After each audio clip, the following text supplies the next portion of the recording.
Hey, what's up, everyone? Okay, so when you listen to your favorite song, who's the first person you think of? Probably the singer, right? Or maybe that guitarist with the epic solo. I get it. But what if I told you we've all been overlooking the most important person on stage? Today, we're going to pull back the curtain on the secret MVP of pretty much every band ever, the drummer. Yeah, seriously.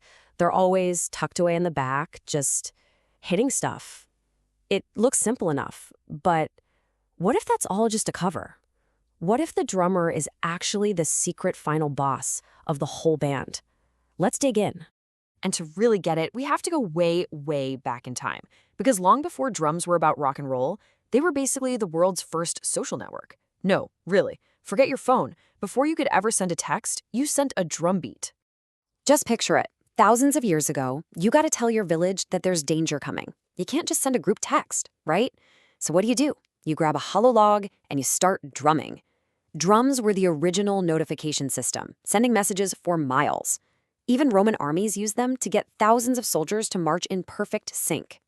So check this out. The drum's OG job was all about survival and organization. It was a tool to send clear signals and keep huge groups of people on the same page. And honestly, even though we use them for music now, that main job of keeping everyone together, well, that never really changed. So how did we go from a basic log to those massive drum kits you see on stage today? You gotta think of it like a character in a video game getting a bunch of epic upgrades.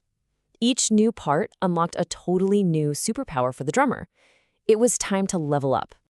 Okay, so first, the snare drum got those cool metal wires that give it that classic crack sound. But the biggest skill unlock of all time, the bass drum pedal. This was an absolute game changer. Why? Because it let the drummer use their feet. Now their hands were free.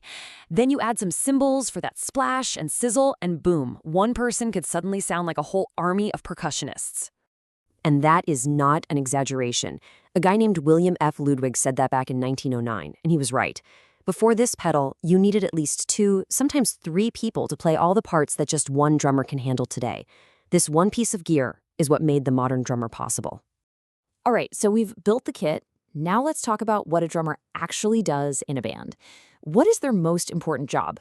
And spoiler alert, it has nothing to do with playing super fast or being the loudest person on stage.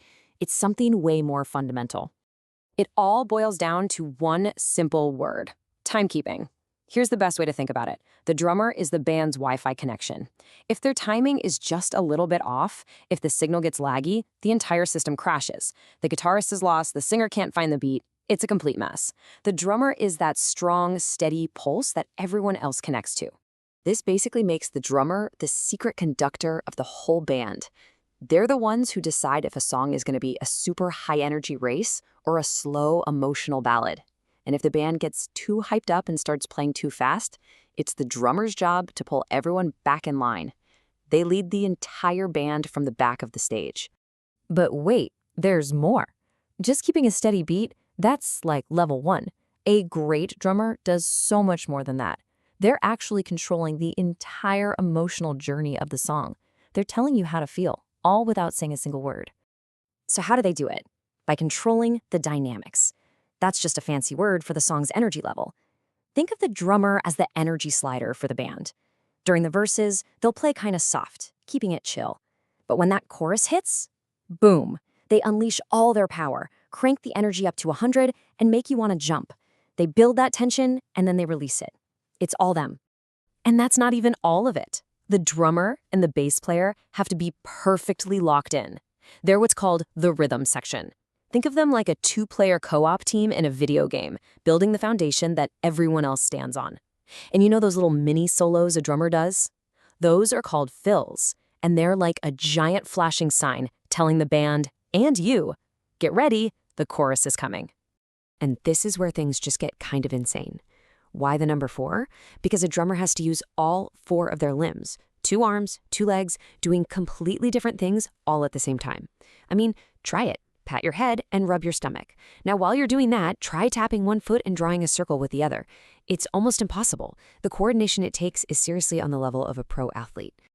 So look, if you take away only one thing from all this, let it be this.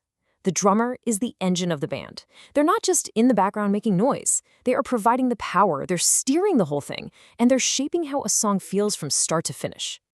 So I'll just leave you with this. The next time you put on your headphones, crank up your favorite song, and just listen.